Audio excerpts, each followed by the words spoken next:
Welcome to Investing by the Books, a podcast by Redeye.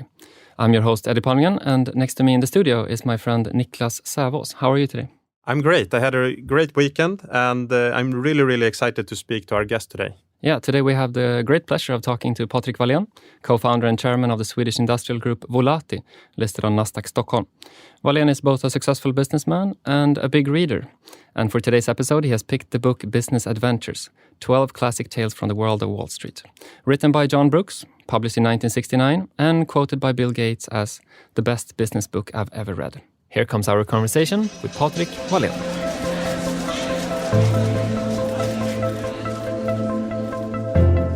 Welcome to the studio, Patrik. Thank you very much. So, Patrik, how did your interest in business and investing start? Well, I've been interested in business for all my life, or as long as I can remember. Investing, I'm a late bloomer into. I started to get interested in that during my time at university, actually. And why have you chosen the book Business Adventures? I think it's a great book. It's a bit off the beaten track, even if Bill Gates and Warren Buffett likes it. I think it's lots of good stories that you can learn a lot about from. Yeah. And when was the first time you read it? I think it's like 10 years ago. I picked it up from reading about Bill Gates, recommended it on his page. I had not heard about the book before, so I'm really happy that you chose this book. And the author is John Brooks, as Eddie said. Can you tell us a little bit about him? Yeah, he's a writer, or was a writer and a journalist. He was a contributor to The New Yorker. And he was gradually writing more and more about Wall Street and business. But his background was like we would like to be an author, and turned into a journalist. The book is structured in 12 chapters, and in my view, they can be read separately. I would divide the chapters into three segments: business, the financial industry, and policy. And having followed you on Twitter and what you have done with Volati, I know that you're interested in all three segments. So, do you have a favorite chapter? It varies which chapter is my favorite. I reread the book for this, and I found the chapter about the oil scandal, which led up to Warren Buffett's famous investment in AMEX, to be extra fascinating this time. And why was that? Because I got even more impressed of Warren Buffett's investment reading about the oil scandal from a different perspective. This scandal was so huge that it actually affected Wall Street in general. And thinking about Warren making this big bet at Amex when they were down like 50% made me even more impressed. And also I think there is something about this guy. I don't remember his name. What was his name? De Angelis. Exactly. I think it's so common that people take risks to make money. They don't succeed, but they're so secure of their own idea that they take even more risk, lending even more money, raising the bets. And he did that a couple of times. And he did it first in Chicago, and they said, this is enough, you can't trade here anymore. And then he turned to New York and did it again. And I think there is something about risk and risk management and people in general that we could learn from that story. Sounds like sunk cost fallacy. You just keep investing in something even though it doesn't work out. Yeah, and that really put the whole stock exchange at risk in this situation. One quote that I really liked was, more than money was at stake. It was a question of the relation of the stock exchange to the country's many million investors. One thing we will get back to, I think, is some of the similarities, I think, got repeated a bit in the financial crisis, even though it was bigger, of course. Do you have any thoughts on that? Do you think it was a similar situation? People take too much risk. And when things goes good, they raise their bets because they think they are gods that could do everything. And if they go bad, they raise their bets to sort of hide their losses. You see that time and time again. A common theme in the book for me is about trust, which comes back all the time. And one other timeless story is the chapter on fluctuations of the market, where Brooks writes that the New York Stock Exchange is a sociological test tube, forever contributing to the human species' self-understanding. So what are your thoughts about that? I think that chapter is lovely. And I think it's lovely that he's have citations from a book from 1688 about the Amsterdam Stock Exchange. And when you're reading those, I think they're timeless. I think that's very fascinating. Can you tell our listeners a bit about that story, about the fluctuations on the market? This was 1962, if I remember right. The market has been going up for many years. And suddenly the market gets a bit nervous and they start to sell off. And in like 3 days, they're selling off the market like 25%. And then suddenly it turns back. And if you have been asleep for those 3 days, you wouldn't have noticed that anything have changed. And it's all about the market or the participants in the market thinking about what will everybody else do. So first they think that everyone will sell, and then they are selling everything. And when the market goes down to 500, there is an idea that it could never go below 500. And then suddenly everyone starts to buy. I think that's timeless. That happens again and again. And the market goes back to zero, more or less, at the end of the week. Exactly. I think that's very fascinating. The first flash crash. And on the topic of self-understanding, what would you say are your most common biases? Oh, I have so many. I think all of us have the most of them, and we think that we could control them. But if I divide it into 2 segments, one which is how I act within Volati and one which is how I act on the outside of Volati, I would say that outside Volati, I trust my guts too much. I don't do my homework. I just act on news and run with the herd, and I do that again and again. So what I actually have done is decided to not do too many investments outside Volati because I'm not particularly good at it. You're staying in your circle of competence. Oh, that's a very good, nice way to put it. In the second chapter, we read about Ford's launch of the Edsel car. And this is really an American anti-success story that takes place in the late 1950s. So what are the lessons from this failure? There is so many lessons. I think we can learn a lot about the market economy is very good in correcting mistakes. So they did these huge investments, like $300 million, if I remember right. And in just a couple of years of time, they quit it. They stopped manufacturing and selling the car. Imagine this happening in a commando economy. They will continue for years and years and years, giving customers cars they didn't like, just because that's the way commando economies works. So market economies is fascinating and a great thing. So that's one lesson. Another lesson, more from an investments perspective, is, so this is the Ford company, a huge company, and they are so convinced that they will move into a big new market and that they will make lots of money from it. And they fail. They fail so badly. And I'm thinking about, if I was reading about this car at the time and all the money they spend on it and how sure they are about their success, wouldn't I like to buy that stock just to get into that? And I think we can learn a lot about that, about how to listen to managers, to be careful about their predictions about the future and stuff like that. And why do you think they failed? That's a very good question. I think they failed. I think big bets is something you should be aware of. So they made a huge bet and they got it wrong. Maybe it's better to make more smaller bets and hedge your bets. That's a bit contrary to Buffett's and Munger's concentration and bet big when you have the chance. Yes, but that's in a different context, I would say. So if you're a manager and you need to develop new products, the future is so unsure that you maybe should think more in bets. And when you have a success, then you start to invest more heavily in it. So you mean there's the difference between an operating investment and an actual, like, to buy stock in a company? I think that's a bit different situations. My takeaway from the chapter with Edsel is more or less that they had to invest a lot. I mean, Ford had to invest a lot in their manufacturing and advertising and so on. And for maybe a modern company today, they can maybe do a small beta test before and really don't make that huge investment beforehand. What's your view on that? I think it's right, but it's not the complete truth. I think if you look at many of the companies, Google's or Microsoft or Facebook, whoever, they make great investments. I think the companies today even make larger investments than we did previously in different kinds of things, but still huge bets. So maybe you're right, but I think it's still companies making huge bets, and Nokia, which Microsoft acquired, could be a good example of a bet going wrong. Yeah, definitely true.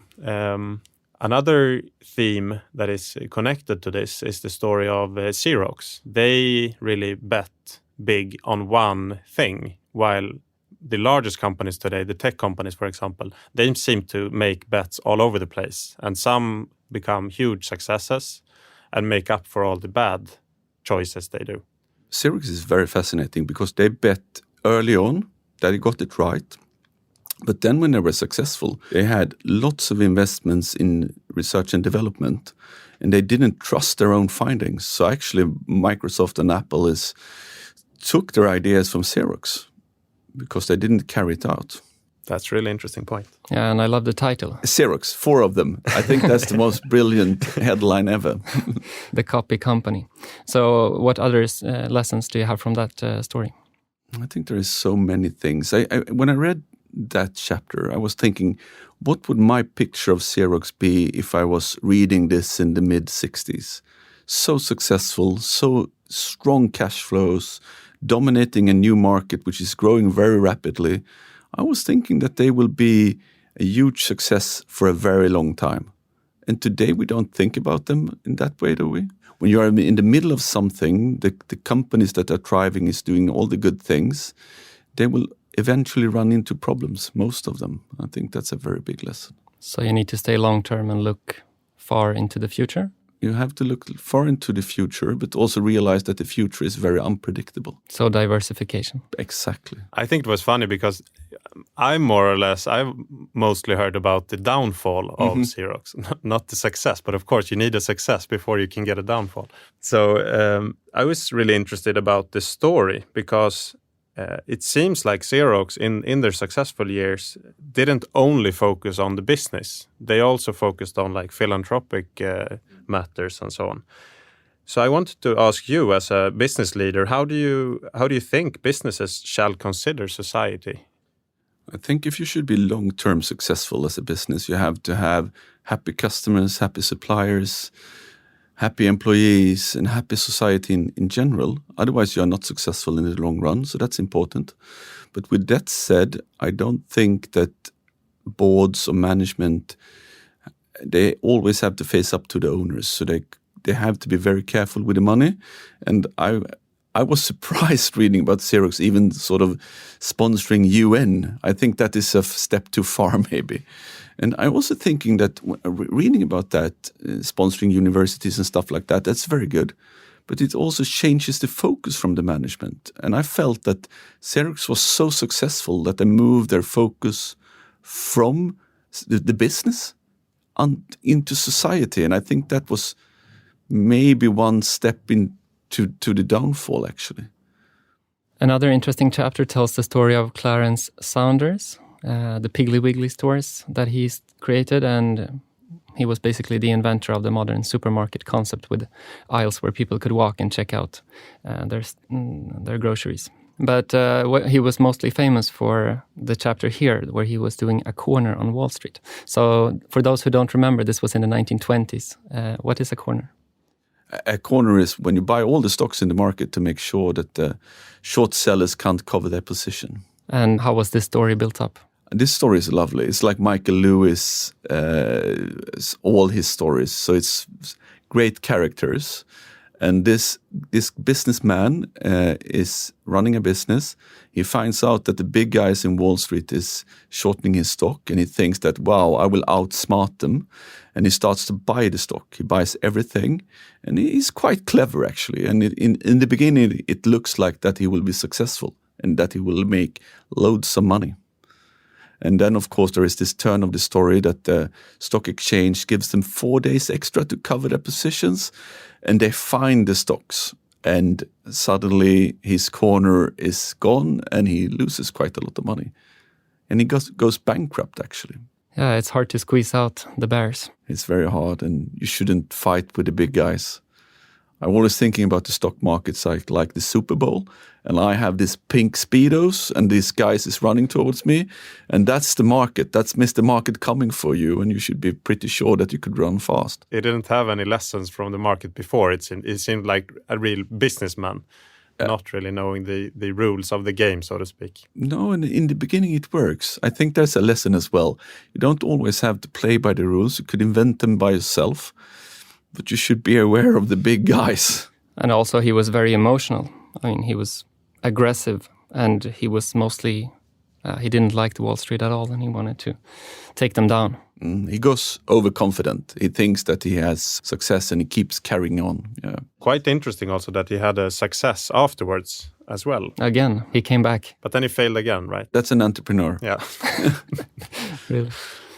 Yeah, if he had been frugal on the side, then maybe he would have been a success. They discuss a lot about the Pink Palace, and I think there is some documentary about that Pink Palace, his huge mansion with a private golf course and so on. He wanted to live a very luxurious life that he couldn't afford. And related to that is chapter 9 about David Lilienthal, a former politician. He started a second life, as the chapter is named. He became a successful entrepreneur and financially independent by far. And he says in that chapter that he doesn't think money makes much difference as long as you have enough. So what is your view on that? Completely correct. That's the way it is. And I think my takeaway from that story is that you always have to find what you really like to do. He was very successful from the beginning, seems to have lots of fun what he was doing and enjoying it. And then second life, it was the same. He was not focusing on the money. He was focusing in doing a good job, learning, improving. I think that's the way to do it. If you focus on the money, you will not be successful. You always have to try to learn and improve. I think that's a very big lesson. And how have you found what is meaningful for you? For me, I love what I'm doing. I really love what I'm doing. Building a company, trying to build something sustainable for a very long time, and building something which is independent from myself, building something that have success in the walls. I think that's tremendous fun. How has it helped you to be two running the company from the start? I think it's very good to be two, or even for many years we have been four, maybe, with Morten and Matthias, our CEO and CFO. They have left us now, or are still with us, but in those positions. I think different perspectives is very important. I think trying to find a partner which looks at life some ways like you, but also have different perspectives. I think that's been very helpful.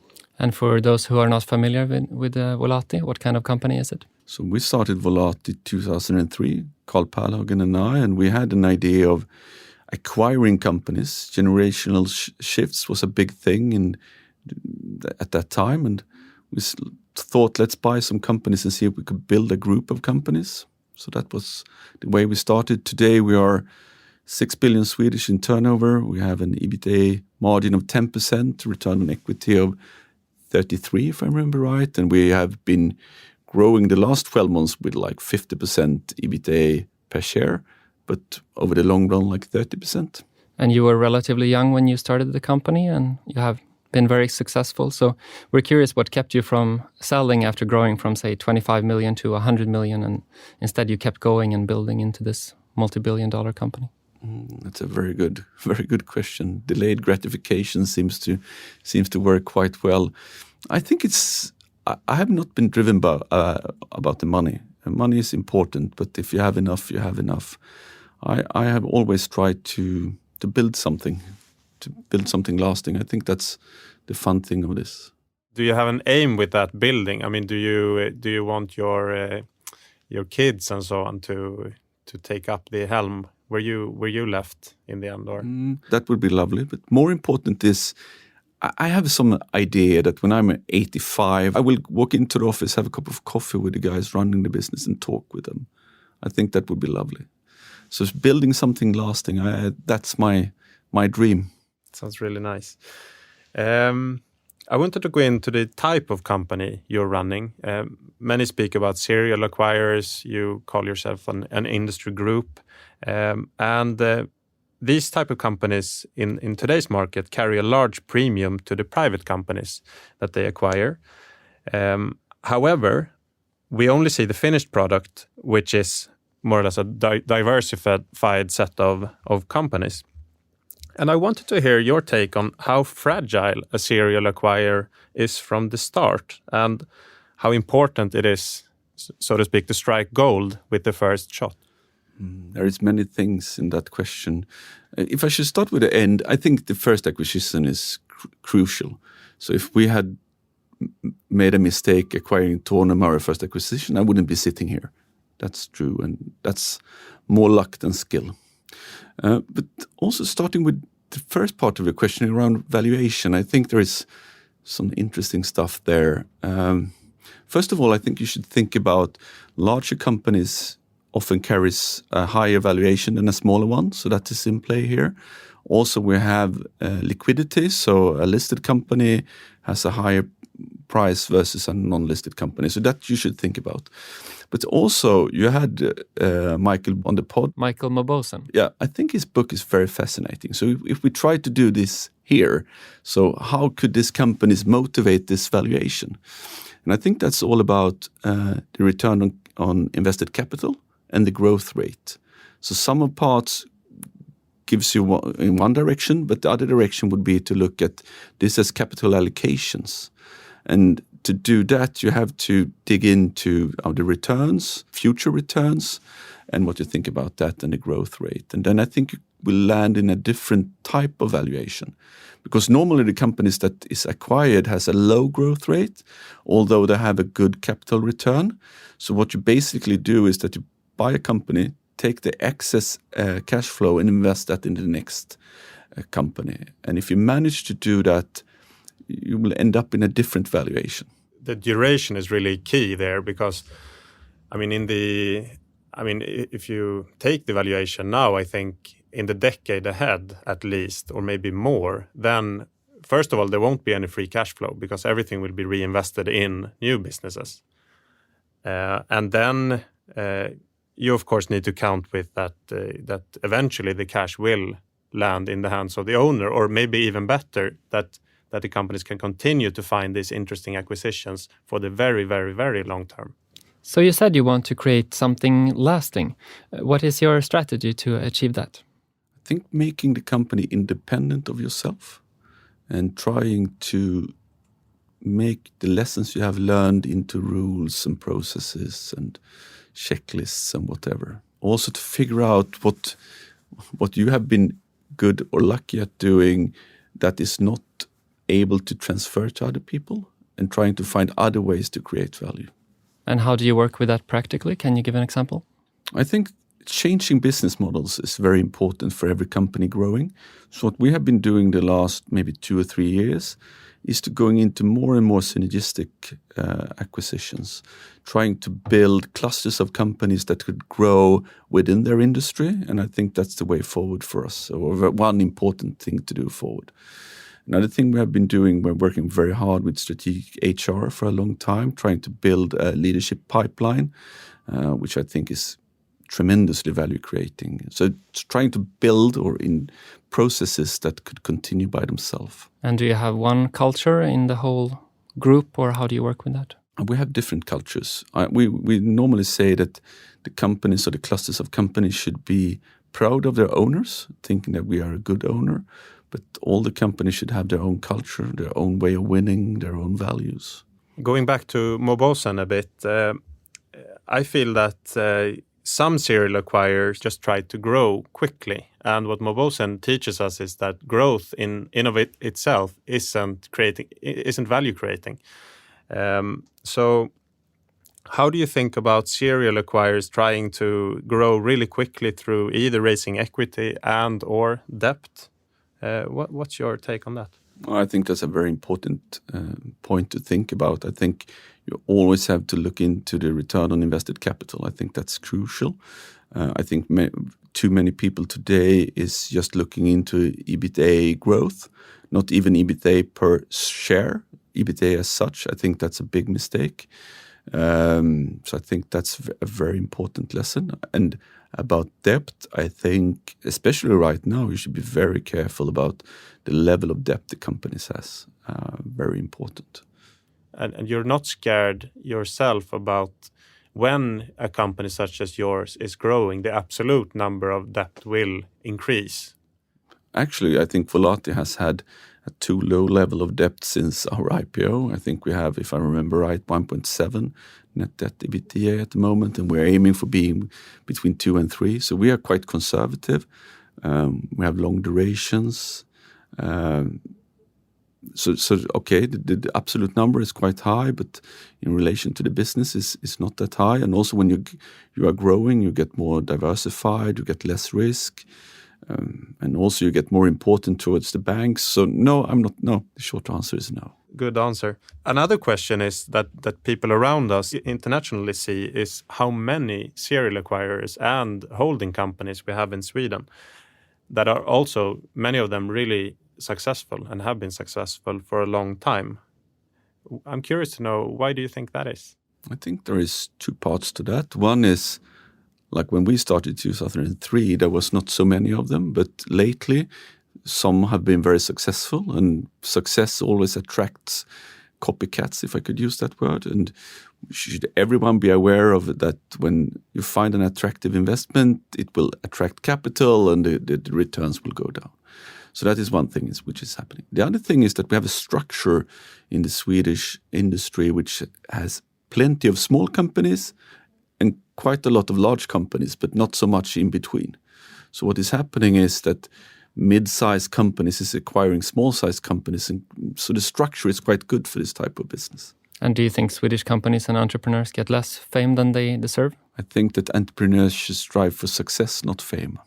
And what do you see as the pros and cons of being a generalist in the type of companies that you buy, like compared to niche players like Assa Abloy or Nibe? I think we are trying to be both at the moment, actually. I think niche players, I talked before about synergies and the need to add value as an owner. I think too much emphasis is on acquiring and making the arbitrage.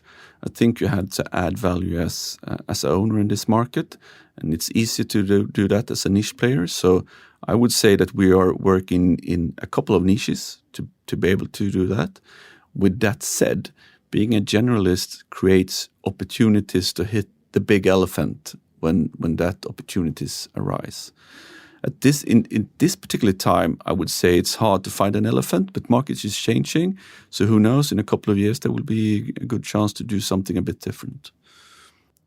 And you said before that you're building these groups of companies and cluster them together. How does that help you when you meet entrepreneurs who maybe wants to sell to someone who really knows their business? I think it works two ways, actually. So it's beneficial because you understand the business. You maybe know each other for a long time. You know which questions to ask. That's good. But many entrepreneurs would like their company to live on with their own name. And synergies sounds good, but if you're the seller, it sounds bad. So it works both ways. But we have been quite successful in Solix, which is a supplier to the building industry, finding synergies, building a platform for growing the companies that we're acquiring. The same within labels. I think you could do it. It's pros and cons. Yeah, it's an incredible company you have created over quite a short space of time. But moving on from the company side a bit, I know that you have a huge interest in soccer, or what we say football here. And your favorite team is Arsenal? Obviously. And myself, I'm a long time Liverpool fan, and I look back to more than a decade ago when Liverpool played Arsenal, and you beat us most of the time. And you have this demon of a coach, Arsène Wenger, who had a strength of taking players or finding players that were more or less off the beaten path and making them into champions. Have that had an impact on how you see on things? I think you can learn so many things from different fields. Football is one of them. So building on that, I think if you do the same thing as everyone else, you get the same result. So you always have to try to find your own way of doing things. And Wenger for sure changed English football forever. New training methods, diets, finding players in another way, and then moving on and focusing on young players. So you have to find your own way to be successful and building on your own strengths. And that's a big learning point. Another learning point from a failure, actually, in both Arsenal and Man United. They had Wenger and Fergie, strong managers leading the clubs to glory, and then afterwards just huge failure. So it's so important to not build the company around yourself, but to build processes and knowledge and diversify and have the pipeline of talents in place. So you can learn a lot from football. And do you think they maybe were a bit too short-term oriented in the end, not thinking about the really long term?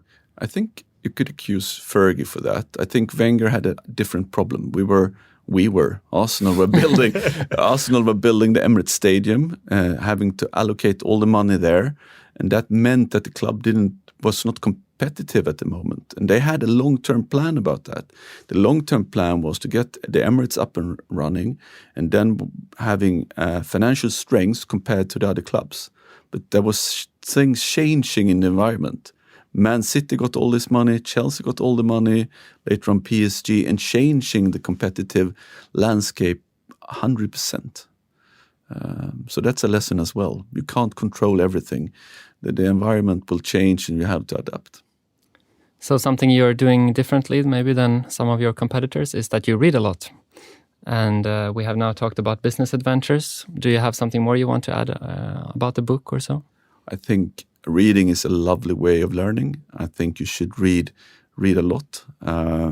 You should read different genres of books, not only finance, but other things to learn and stand on the shoulders of the giants.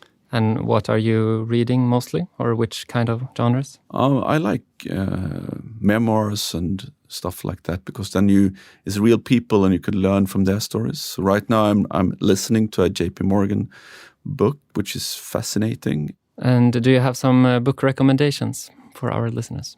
Peter Bevelin, a Swedish guy, which I actually met.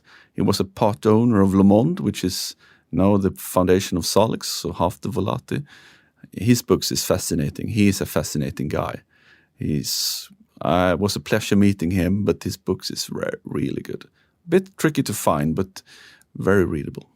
And where can our audience follow you? Well, I'm on Twitter, PG Wahlén, PG Wahlén. There will be business, politics, and a bit of football. All in Swedish, though, right? Mostly in Swedish. Mostly in Swedish. Okay, great. And of course, they can follow you and your journey with Volati. Yes. Thank you so much for taking the time to come on the podcast. Thank you so much. Thank you for listening to Investing by the Books, a podcast by Redeye. Follow us on Twitter at IB_Redeye and email us at ib.podcast@redeye.se. To improve, we'd love to hear your feedback, so please rate and review us. Notice that the content in this podcast is not and shall not be construed as investment advice. This information is meant to be informative and for general purposes only. For full disclaimer, visit redeye.se. I'm your host, Eddie Palmgren, and until next time, I sincerely wish you the best of luck on your journey through life and investing.